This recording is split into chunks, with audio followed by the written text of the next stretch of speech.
You want to know what Chris Christie did? Fine. Absolutely fair game. We know what he did when he found out what his people did about the traffic jam. He fired them. And he got up in front of the whole world and said, I'm embarrassed.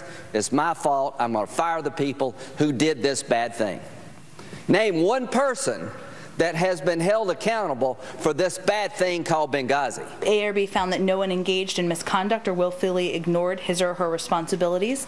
So I would point you to that. Nobody ignored his or her responsibilities. That was what the ARB recommended. Someone in charge of security, clearly did not do his or her job. Do you have a question? Why hasn't one person at the White House, the State Department, been fired over that? How do you answer that? Recommendations have been put forward, including on personnel, and the State Department adopted those. It strikes me as a little bizarre to try to compare what's happening in New Jersey to that. Senator Lindsey Graham and Senator McCain taking to the floor, talking about the Senate Intelligence Committee bipartisan report on Benghazi. We're back with the panel. Judge, what about the case that Senator Graham makes there and some of the findings of that report? I think that the report asks more questions than it answers. It doesn't tell us why it happened.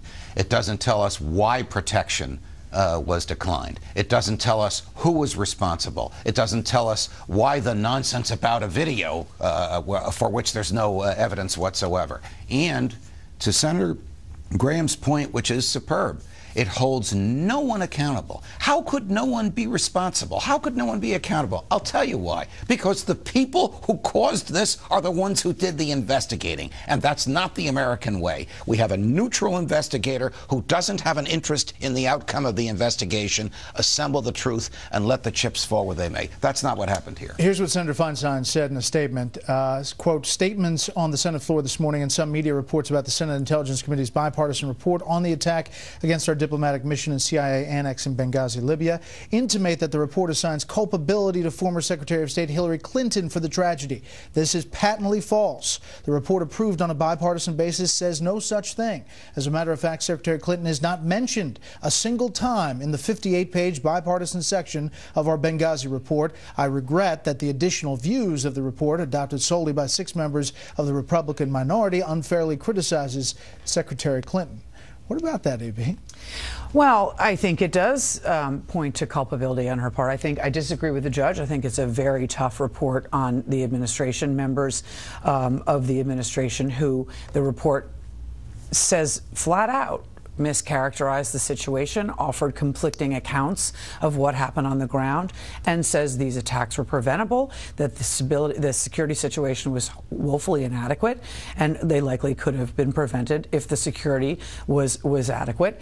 I think it's going to be very tough for Hillary Clinton in the years to come, because the report places the blame squarely on the State Department for her to answer these questions. I don't think any Democrat would ever use it against her, but every Republican and any Republican who goes up against her will in a presidential cycle, because they will say, you know, you're the one who questioned President Obama about his experience, and you're the one who counts yourself responsible. And there was no cover-up that was found, but they blamed the State Department for attacks that they call preventable. I think it's very tough for everyone involved. Well, you said no cover-up, but there's clearly an open question about this story about the protests and about where that all came from, considering what the president was briefed about and what the facts are on the ground. Take another listen to Senator Graham today in his Senate statement.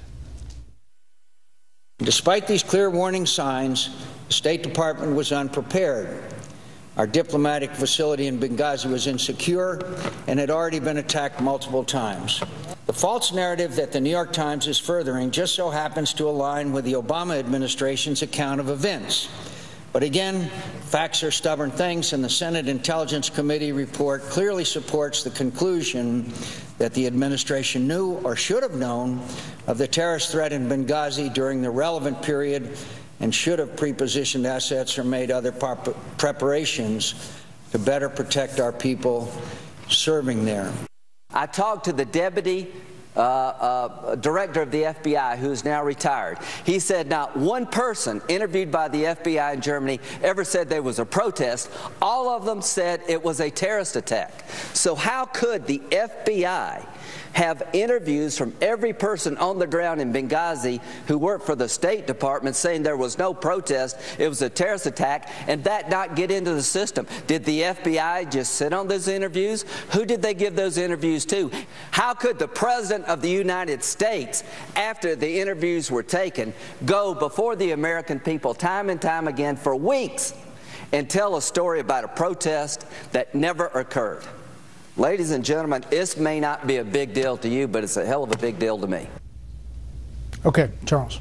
And knowing that it wasn't a protest from the first few minutes, because as Fox reported earlier in the week, from the released interviews, the president met with the chairman of the Joint Chiefs, with the defense secretary, who had heard immediately that it was a terror attack and not a protest. So he knew it by 5 o'clock of that day. And then he went on and pretended 2 weeks. But I think what's wrong, the weakness of the Senate report is this. It blames buildings, the State Department, it blames the CIA, it blames the military, these bureaucracies. In the end, nobody is, no individual, no human has been held accountable. And on either side of the attack.